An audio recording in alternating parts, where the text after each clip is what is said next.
We have a question from Keiji Kotaro. He has a bunch of questions. How long did it take you guys to get into costume for table flip? Putting on the costumes is super easy. You can do that in like a minute. But then there's hair, which takes like 20 minutes or so, and makeup, and it's a lot of YouTubers that love makeup. Yeah, it probably took you a lot longer to get ready than me. I just kind of put on like a I think it took the longest suit to get Ross's makeup done. Yeah, Ross he's a problem child. Then we got, how did you guys come up with a name for table flip? Who came up with it? It was actually our good friend Holly. Commander Holly. Wife. Yes. Yeah. We were like, oh, we need a name for our show where we play board games. And we didn't want to use the word board because it sounds like the word bored. Yeah. And we didn't want our show to come up as boring. And then we're like, oh, what other words can we use? And analog is a decidedly unsexy word. So we went with table. Tables are great. So that's how the name. Yeah, and Holly is just a genius. She helps out with so many ideas. Always the best. The next question is, how do you guys pick your games? Why Cards Against Humanity first? Cards Against Humanity was picked first because it's obviously a very funny and fun game. It's also very fast-paced, so it's not that boring to watch. I know a lot of board games are painful to watch, but Cards Against Humanity is actually really fun and funny, and we were making the whole crew laugh behind the cameras, so that was a good sign. Yeah. And the way we pick our games is we kind of let people pick what games they want to play on the show, or we try and pick games that match with who is the guest in that episode. So I think you guys are going to really like what we have coming out on Friday. Yeah, we're looking for a big variety of games, but Cards Against Humanity worked as just sort of a good introduction to, you know, this is different than watching footage on a screen. It was different. It was fun. And the last question was, are we going to see any more from Meeperfish? Are we? Which is my other channel, my animation channel. It's more like an animatic channel. And yes, I have several things coming up on Meeperfish, and you guys don't want to miss it. So definitely subscribe, because I have some stuff that a lot of people have been requesting coming up very, very soon. Great. Thanks for the question.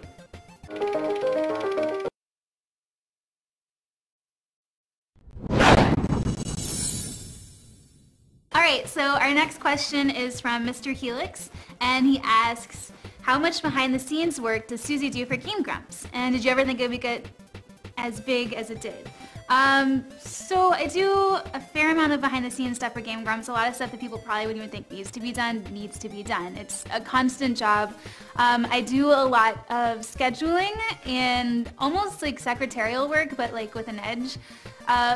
Pretty much everybody in Game Grumps has ADD, so they need someone to tell them when to be somewhere, what time to be there, and what they're doing there. And if you don't, then like all chaos ensues. So I'm basically the mom figure for Game Grumps. Pretty much the day Suzy was hired on full time, it was like our lives just, the clouds parted and, oh my god, we can actually do things instead of just like, oh, hey, we have this cool idea. We'll do it eventually. Like now we're actually doing stuff like table flipping. Oh my god, these cool things. Yeah, like we all have ideas, but it's hard to find ways to facilitate them. So now we can, and it's been a crazy adventure. I didn't think that my job would expand to such of a scope. Like now I do many things for Game Grumps. I'm not just doing secretarial stuff. So it's been a crazy ride. And that goes into the next question of, did we think it would ever get as big as it did? And no. Game Grumps was kind of started off as like just like a side project or something like fun to do on the side, and just kind of like an experiment. And it's been around for about 1.5 years now, and it has exploded far past our expectations. Like, I cannot believe how far Game Grumps has come, and I love it. And it's crazy, yeah. Every day is an adventure. Every day is something new and different coming our way. So I'm very happy with it. Oh yeah, definitely. And there's a third part to this question. What's your guys' favorite pizza toppings? I like Hawaiian pizza. I like pineapple and ham. Oh god, no. I don't know. I like veggie pizzas, and there's just like a ton of stuff on top. It's fun. I like onions, peppers, mushrooms. Pepperoni's good too. But thanks for your question, Mr. Helix.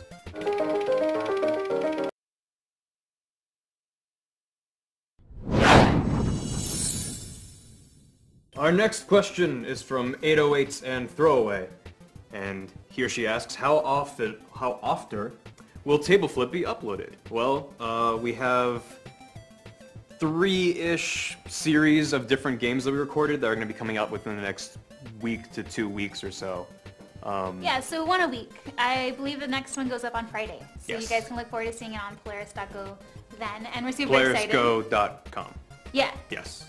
And there's a second part to the question. They ask, is this exclusive to polarisgo.com, or it'll be thing uploaded to YouTube later?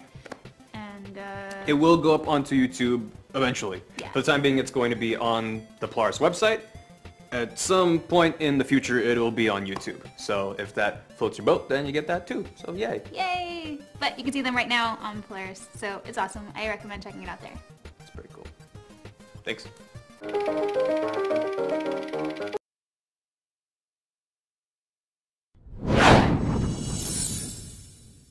So we have another question from Petrus of Thorolund, who asked, what were you guys doing before Grumps?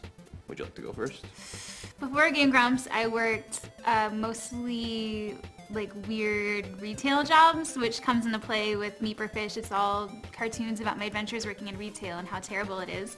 But specifically right before Game Grumps started, I was working for Eager After, coloring cartoons and working on my own channels. So that's what I had going on for me. What were you doing, Barry? I was doing very little. I graduated from NYU in May of 2012, and then I spent a summer bumbling about and trying to find gainful employment, and then fell into this. So, yeah, not a lot, but happy to be here. Thanks for your question.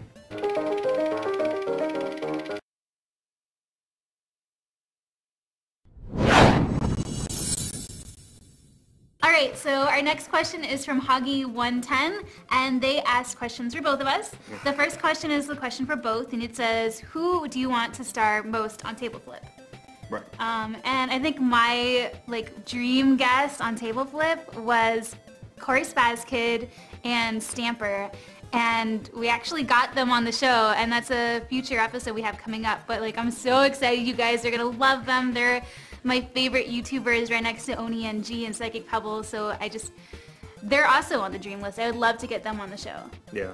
No, I mean, my cop-out answer is everyone, because we have a ton of friends who work in YouTube, and there's a lot of our greatest friends do this kind of stuff. So this is kind of an excuse for us to put on silly costumes and play games and hang out, because oftentimes it's oh no, we're busy and we can't do it. So it's no, we're gonna hang out and play games and have fun. So we have a long list of people going on the show. We're really excited about the guests we have for these episodes we've done so far. And moving ahead, we have a lot of ideas for people. And of course, send who you think should be on our show, because we're open to anyone and everyone. We want it to be a big party. It's gonna be a lot of fun. We want to be all of your guys' most requested people. It's not about us. Yeah, but it's about us. But the next question for Barry is, what is the one thing you refuse to edit into any Game Grumps video? Refuse to... I mean, pretty much if they tell me to do something in a video, I'll do it, unless I'm just that would take me 30 years, and no, and then I'll just be no, I'm not, no. So, I don't know. What's one thing you refuse to edit? Maybe if they asked me for nude pics of myself, probably wouldn't provide that. But we could. Well, we could. I mean, well, if you buy our calendar, All proceeds go to charity. We have a calendar at rarekid.com/collection/game-grumps, and there may or may not be naked men inside of that. But yeah, I mean, I just, when they ask me to do things in the show, it's an invitation for me to do something stupid and weird. So even if I don't literally do what they say, it's an opportunity for me to do something fun. So I wouldn't outright refuse to do something on principle alone, most likely. But who knows? Maybe that's a challenge, and Aaron and Dan and Ross have to come up with some fun stuff. So. And the last question is for me, and it asks, what is the worst thing about living in the same house the Grumps record in? Literally everything. You have 5 guys tromping in and out of your house at any given moment. So no matter how much you clean, the house is always messy, which is a problem for me because I'm not full OCD, but I have a problem when it comes to cleaning. I like to keep things organized. So it's a constant battle of keeping water bottles off the floor and cleaning. And yeah, they're all great guys. I love all of them, but you guys are slobs. Yeah, we are. Sorry. On to the next question.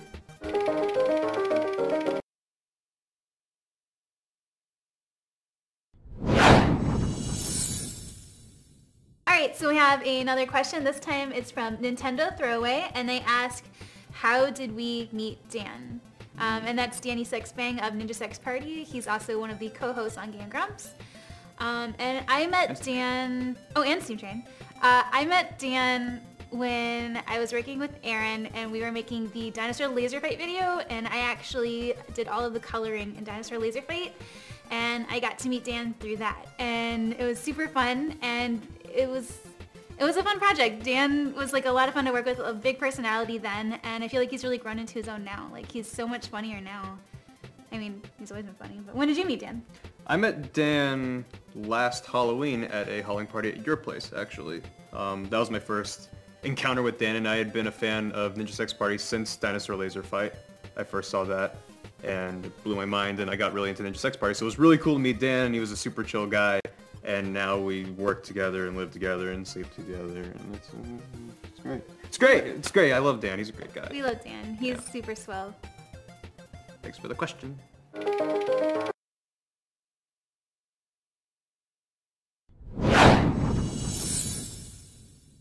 Alright, so our next question comes from Chewy105, and they ask a question just for Barry, and they want to know if you have to sift through hours of footage weekly, how do you do it, and do you watch all of the footage, or do Grumps and Conductors timestamp stuff for you?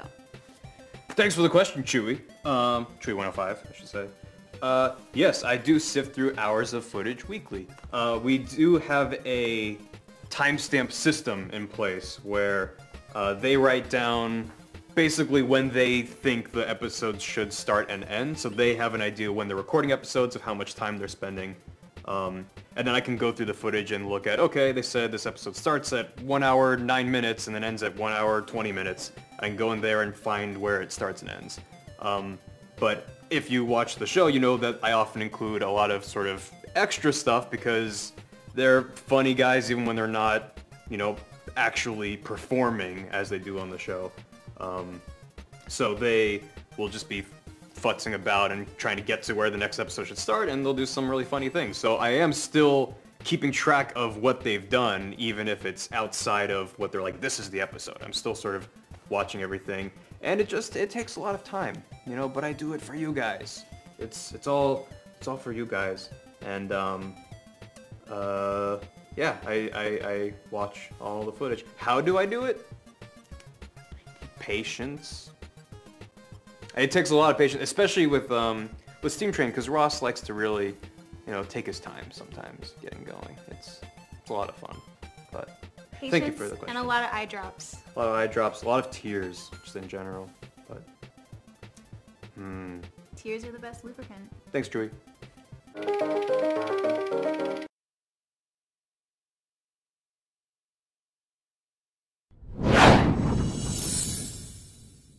Alright, so this next question comes from Toast on Reddit, and they want to know, Barry, how bad was it having to edit out the no time to explain videos with the death counters? Ah! So bad.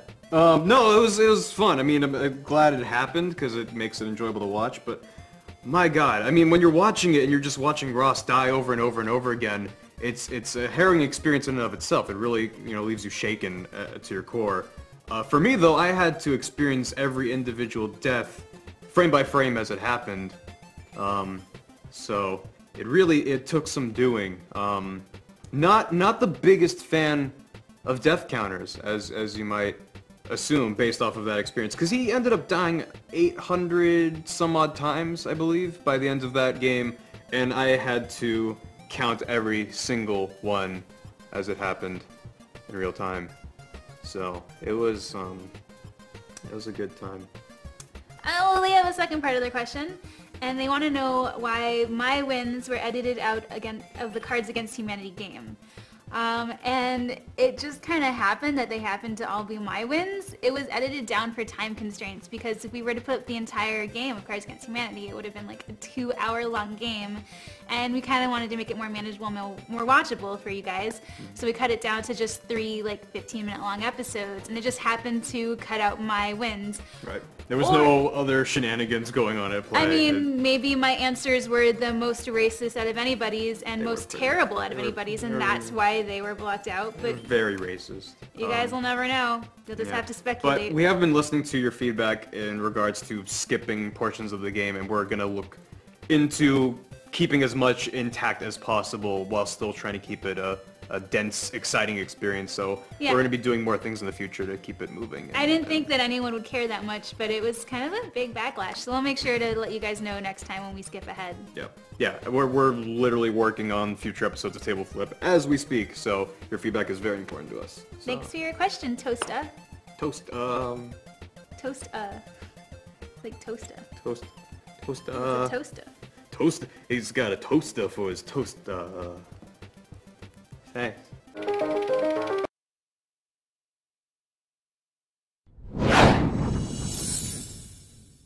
Alright, so our next question comes from Pipistrello, and they have 2 questions for Barry. Pipistrello.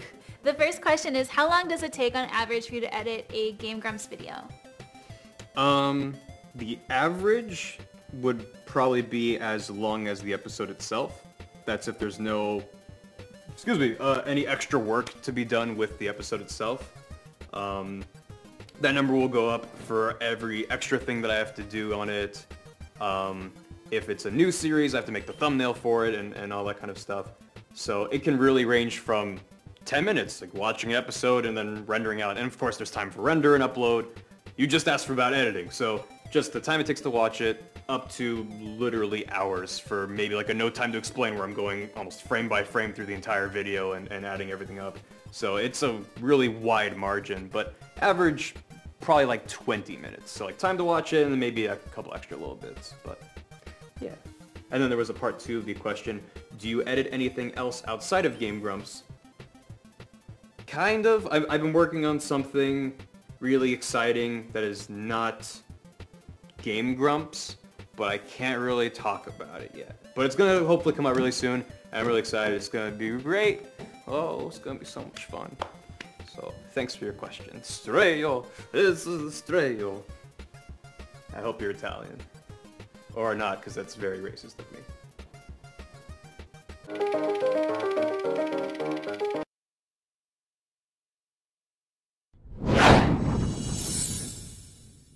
Our next question comes from CHR1597, and they ask, how does it feel to be more integrated into the Game Grumps community since your first appearance on Steamworld?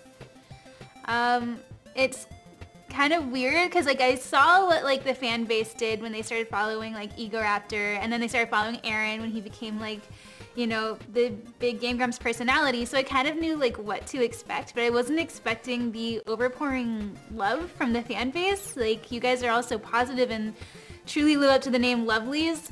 The fan art and everything is so touching and adorable. We love all of the letters. I reply to every letter I get at the P.O. box. But yeah, I like being more integrated in the Game Grumps community. It's very positive. How do you feel?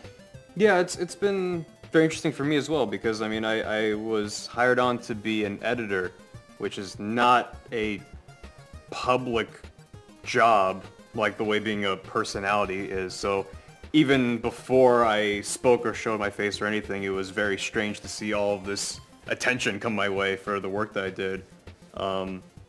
And now that I'm becoming more and more of a, like, you're seeing my face right now, it's crazy. Like, I didn't think this was gonna happen, so it's been very strange and weird and exciting, and I like SteamWorld a lot because it's, you know, 4 of us here tonight, etc. The one thing that we kind of miss out on at SteamWorld is that it kind of turns into a lot of screaming and shouting because we get really into it and then have a lot of fun.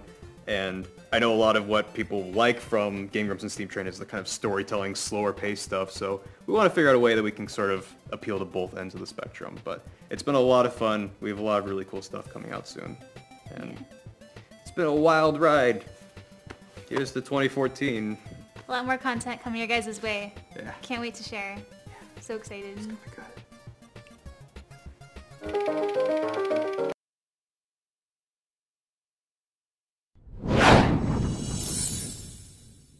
Endrance88 asks, oh, I just lost it. Barry, when you have to edit in a fast forward and there is no sound clip for it, do you just randomly walk into the room whenever Annie/Danny/Ross are up to nothing and go, guys, sing or do something relevant to that episode you made a couple weeks back? Basically asking how I handle the fast forwards and the lovely fast forward songs we got out of it. Generally speaking, the only times I fast forward are when they specifically call for it. So I mentioned in a different video that we have sort of a timestamp system, so we know how long episodes are, and I know when episodes start and stop and stuff like that. And they will actually mark when they're going to do a fast forward. So usually it happens when, you know, they're set back really far, they don't know what to do, and they're like, we're just going to skip ahead until we're doing something again. And they'll know that we're not using that footage, and that it's going to be sped up over. And so then while they're playing the game and during the part that I speed up over, they'll sing a little song or do a little whatever. And then if something funny does happen during the part that's supposed to be sped up, I will play that because it's funny and you guys tune in for the funny, so I give you the funny. But yeah, it's pretty rare that after the fact I'm then going back to them being like, guys, I need something for this episode. Usually we do it all the day of. Like, for an example, the Endless Ocean episode that came out pretty recently that had this bizarre filmed whatever music video at the end of it, that was all filmed like right then and there. I'm not going back to them like, hey, I had this weird idea. It's just all there in the moment, bottled up in that weird energy. So yeah, that probably answered your question somewhere in there. Thanks for the question.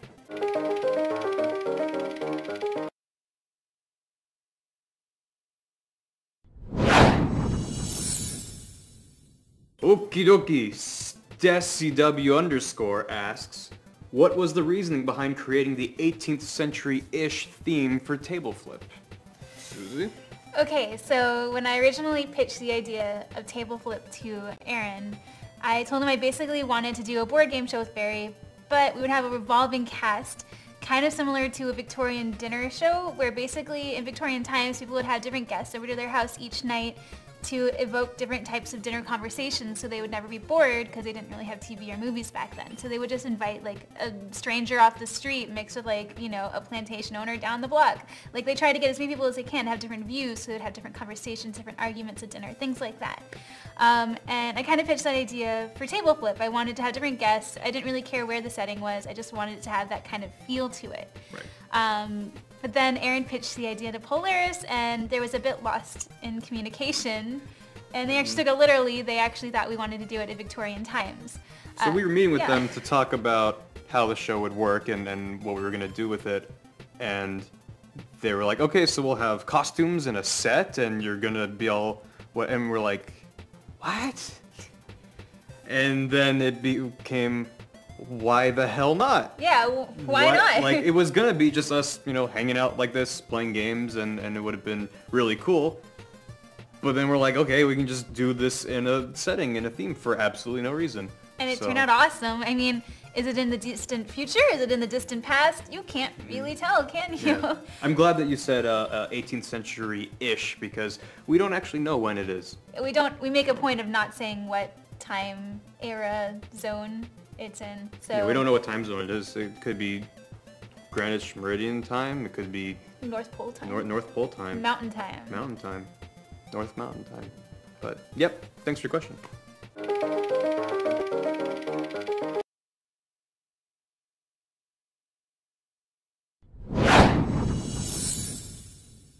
Slow Hallway Walker asks, Barry or Suzy? You get both. What is your favorite song from the Starbomb album?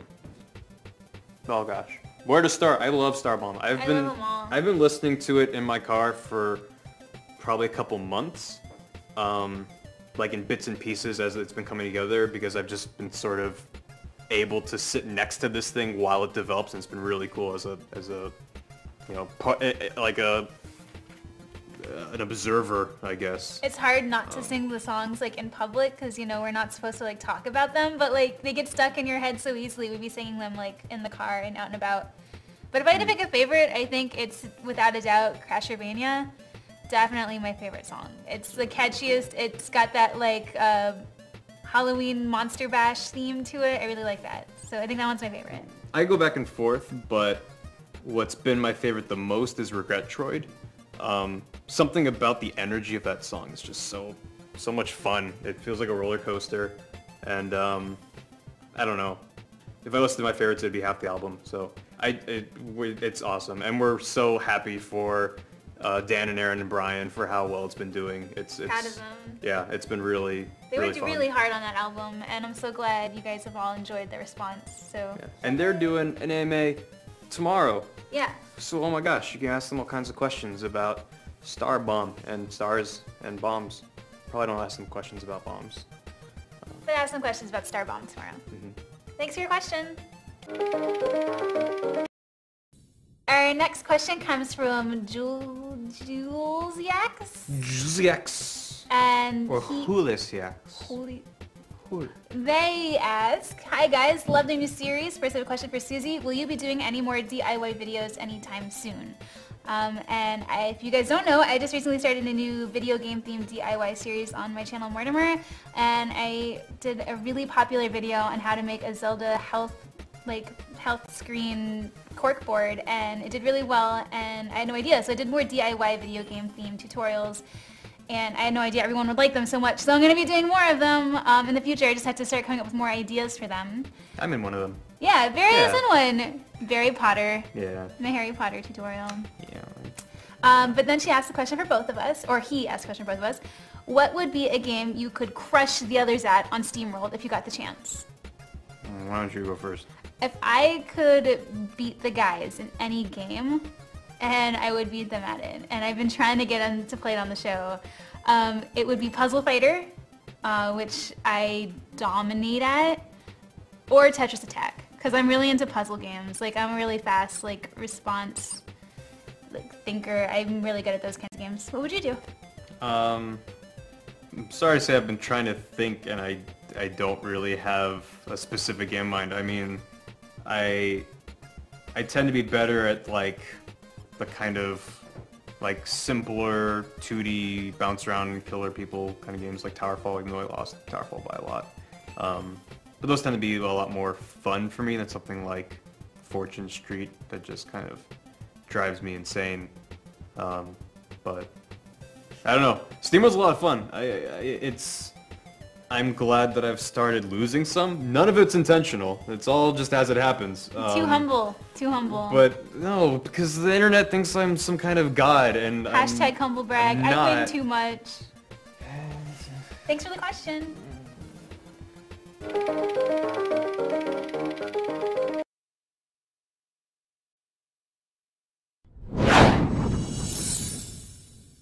Alright, so we have another question. This time it's from Crabbin Rules, and they asked 2 questions for each of us. For the first one they asked, Suzy, I love your sense of style. Has it always been like that, or was there a significant turning point where you decided to dress different? I have an identical twin sister, and growing up my mom dressed us exactly the same, except I would wear like red and she would wear blue, and that was my life growing up. That's adorable. No, it's terrible. If there's any twins watching this, you feel my pain. But that went on until we were probably like 13, and we were finally able to like dress how we wanted. And we came to the conclusion that since we're both the same size, if we both got different clothes, we'd have double the wardrobe. So we decided then to branch out, and I remember going a lot of weird places with how I dressed because I finally had that freedom. Like, I got really into cosplay, and I was the maker of the anime club in my school, so I would come to school and cosplay in like Naruto headbands, and it's so embarrassing now. But like, I would be that girl who came to school in a wedding dress she found in a thrift store. Like, I would wear the weirdest stuff. But my style has obviously evolved quite a bit, and I'm glad you like it. I try and switch it up every once in a while. And then she also asks any tips on where to find oddities like the ones that I have in my house.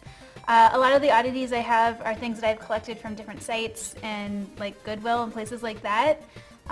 There's also cool oddity stores here in LA, like the Gold Bug, which I highly recommend. It's my favorite place to get like bug taxidermy and stuff like that. And she asked a question for Barry. She says, Barry, were you surprised by the fans' response to you taking over as editor? Well, yes.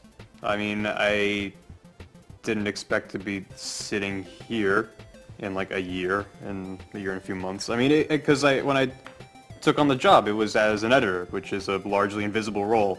I mean, I used to do tech theater in high school, and my first job was doing crew at a theater, so I was in a way used to kind of behind the scenes work, which is largely a thankless job. And that was what I was expecting going into this. Just I would do the job and that would be that.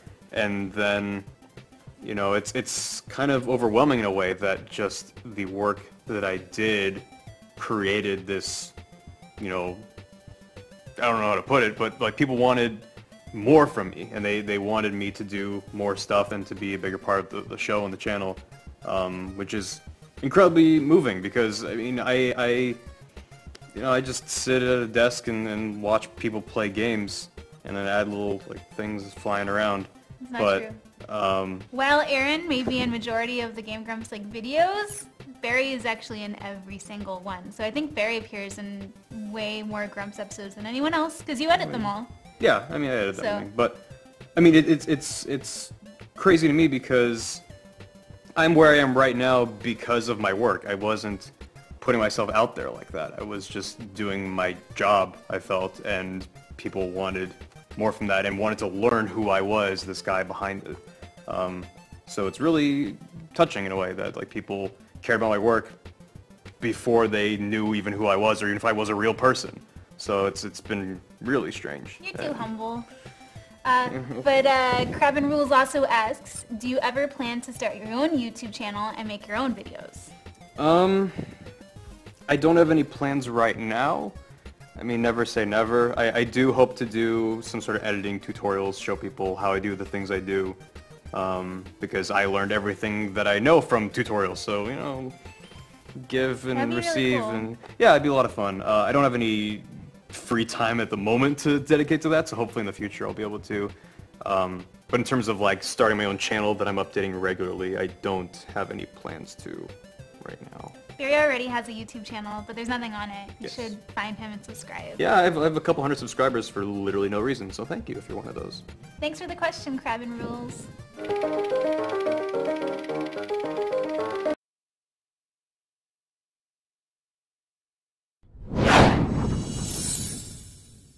Hylian Cheese asks, how different is the experience in Table Flip and Steamrolled? Do you prefer one over the other?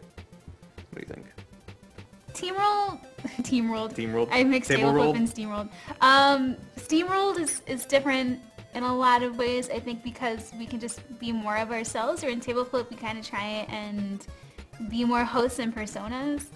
But in both of them, we can't really tell stories or talk like we want to. I don't know. They're both different for their own reasons. What do you think? Yeah, I mean, it is interesting because when we're playing Steamrolled, we're all just hanging out, like, probably in our pajamas and just playing games and squished into a tiny couch, like smaller than this couch, 4 people. Yeah, geez, this couch would comfortably seat Yeah, all of us. we should get this. Are you guys Where's selling this this from?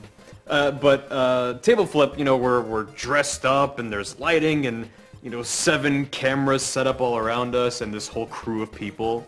It's a lot of pressure because guests have been flown in just for this, and you Right, want to and it's a make lot of it fun. worth it for It's them. actually interesting because I realized that as we were recording it, the crew would kind of fade away as we were recording it, and then you would hear like someone shout out something like, "Oh, you know, stop! There's like a plane flying by overhead." And it's like, right, I forgot we're doing a show. Yeah.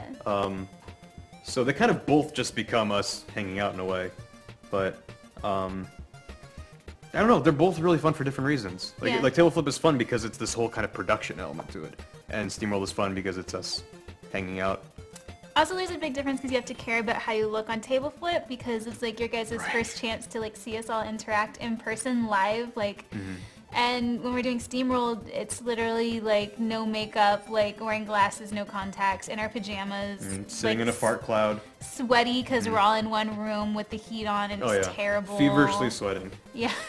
Yeah. And then just like getting frustrated because like Ross won't hit the button, and you're like, Ross, hit that button, and he won't hit the button, and it's just. It's a nightmare. I like Table Flip.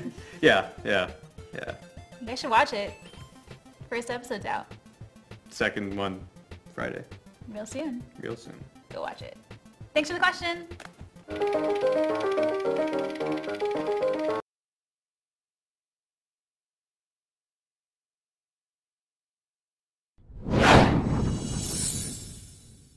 Alright, so we have another question. This one's from Rasa Boya 100, and they ask, are you guys going to be in a booth during MagFest? And MagFest is this like gaming and music convention that's coming up. It's January 2nd through the 5th. And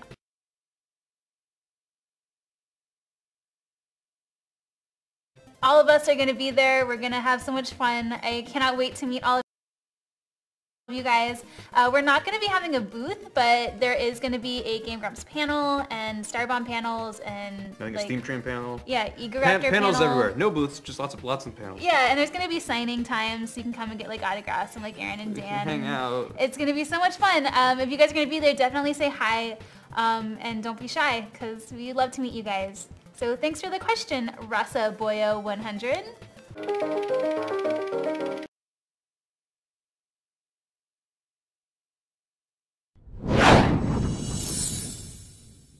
Another question rolling in from Swordman55. Does it ever get on your nerves when Dan/Aaron/Ross ask you to put in things or put things up or do something on the screen, especially like the death counters? Seems like Dan likes to do it a lot and it could get a tad annoying. It really doesn't get annoying. The only times it gets annoying is maybe something like the death counter, because for me, I feel like the editing jokes I do exist to add humor to the episodes, and something like the death counter, I personally don't find to be that inherently funny. There are things that I tried to do with it to make it funny. I mean, like in Skyrim, for instance, we came up with the interruptometer for all the times Ross kept interrupting Danny, and I just used that to sort of make little jokes and call attention to the fact that he was interrupting him. Just having a number go up, I don't really find that funny, so I don't even know if annoying is the right word, but usually when they're like, oh, put this up, put that up, they're making jokes and I'm facilitating those jokes being created. So it's far from annoying. If anything, it's them giving me a license to just do something stupid on screen. Whereas normally, if they don't specifically call me to do something, it really has to jump out to me as like a moment that I can work with. Because for the most part, I'm happy to just let them do what they're going to do. I don't want it to become a show that's heavily edited and every single joke has visual accompaniment. I mean, often a lot of the best kind of animated bits come out of bits that I could have provided visuals for, but I think lending it to people's imaginations makes for a better joke in many instances. And then animateds come out of that because then people bring their imagination to life, and that's really, really cool. So yeah. Thanks, Wordman55. Thanks, Wordman.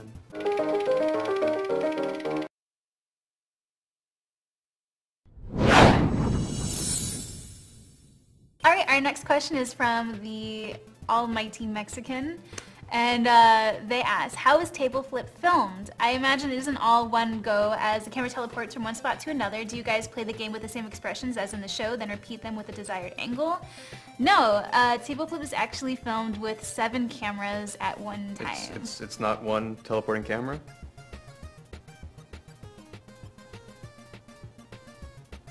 I'm sorry, did you not know? No. This got awkward. Oh no, that's right. There were 7 cameras. Yeah. You know, there were a bunch of cameras all over the place. There was a camera that was sort of right in front of Suzy that was going towards the middle there, and then there were wide angles and close-ups. One top there was one above us looking down at the table, which is cut to for different things. You see all the shots in the show, but yeah, there's 7 cameras there, and we all get mic'd up. So it is kind of a big production, but it turns out really well. So when we're playing a game, we don't have to be like, cut, okay, let's do this from the next angle. Aaron, can you say it a little bit more mad or something like that? Nothing like that happens. It's us actually playing the game. And then the editor, poor soul, has to go through and edit it all together. I'm not doing that. So definitely check out Table Flip and see what we're talking about. It's a lot of fun, and gosh, a lot of work goes into it. So it's crazy how kind of professional it looks watching the footage back. It's like all well lit and well shot, and the focus is all beautiful, and when we're sitting there, it's just kind of like, hey, poop. And then when you watch it, it's like this beautiful scene and just cutting between different perspectives, and oh my god, here's poop, and it just feels like more important somehow. It's really strange, but it's that show would not exist without that kind of setup. It would just be like a little webcam in the corner in like a dingy room, and it'd be like, here, okay. It almost was that. Yeah. So thanks for the question, almighty Mexican.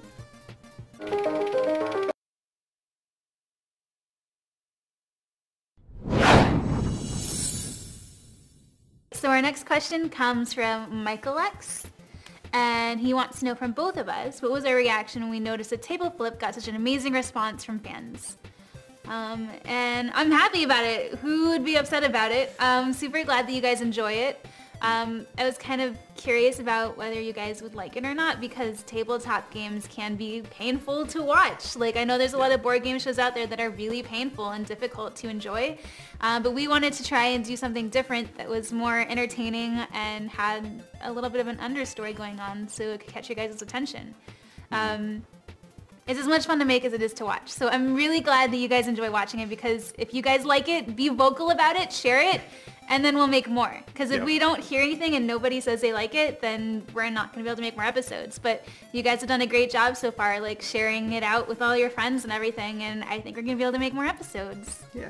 Yeah, I mean, it's part of me is a little bit concerned because each of the series we did kind of has their own vibe to it.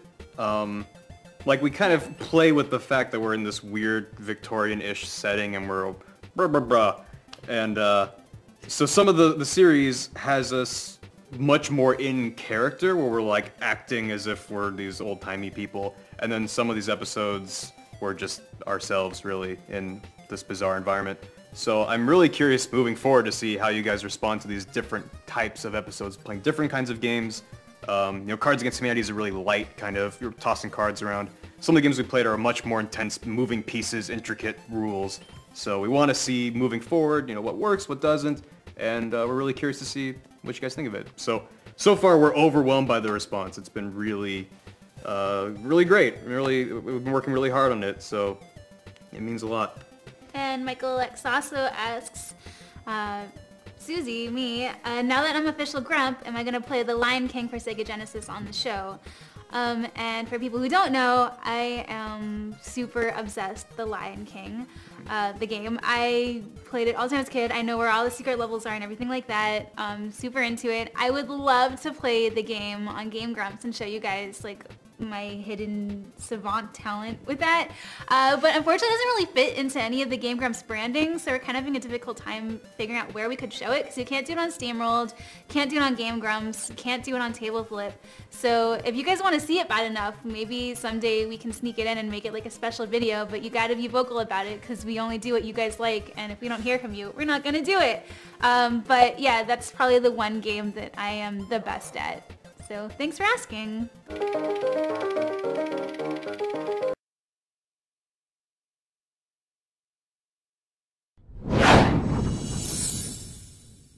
Thank you guys so much for all of the questions. This is going to be the last video response we do for you guys, but we're going to be continuing throughout the day with typed out responses to you all. So if you still have questions and didn't see what you wanted answered, definitely leave it down below and we're going to get to it eventually. Maybe. Yep. There was an overwhelming response. Yeah. We're humbled. I didn't know we would make it to front page, but here we are, and thank you guys so much. I hope you guys really enjoy the show. We've been putting a lot of work into it, and it's a joy, and we can't wait to put out more. Yeah. Hey guys, you guys are doing great. What the? Jesus. Outstanding. How you doing? Why are you guys here? Well, we'll be here tomorrow to do a Starbomb AMA. But you're here right now. Yeah. Well, we'll hang out until tomorrow. Yeah, we're tired. We had too many biscuits. Yeah, a lot of biscuits. By biscuits, do you mean like British cookies, or do you mean like American biscuits? No, like Pillsbury. Like hibiscus? Yeah. I put butter on them, but Dan doesn't. No. I ate that shit plain. Are we allowed to fucking curse? What? You can curse all Thanks you want. for joining us on this AMA adventure. Yeah, it was a lot of fun. We're gonna keep answering questions in text, but yeah. Thank you. We may flip everybody. tables, but you guys have flipped our hearts. Fuck! Thanks for watching. Bye, everybody. Tune in tomorrow for these guys. Thanks. And they're gone. They left the building. Were they ever really here?